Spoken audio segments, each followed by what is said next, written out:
السلام عليكم. النهاردة معانا فيديو جديد عن مشروع إنشاء نفق وكوبري بشارع 45 بالإسكندرية. بس قبل ما نبدأ الفيديو ياريت اللايك والاشتراك وتفعيل جرس الكل عشان يوصلك كل جديد إن شاء الله.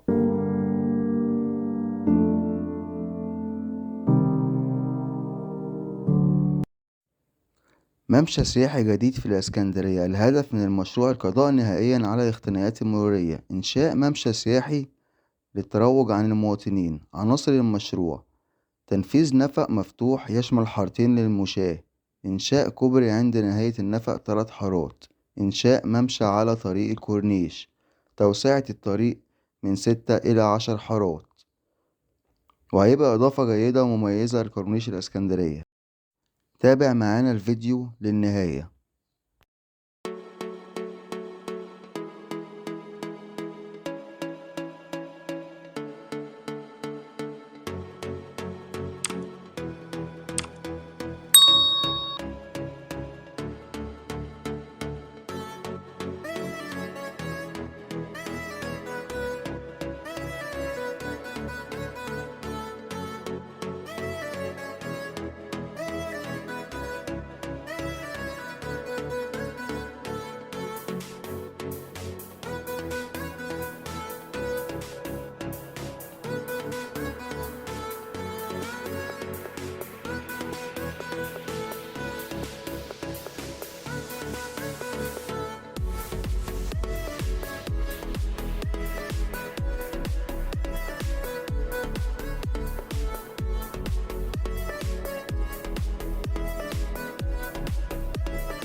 وكده يا جماعة وصلنا لآخر الفيديو. يا رب الفيديو يكون عجب حضراتكم. إن شاء الله انتظروا مني فيديو جديد.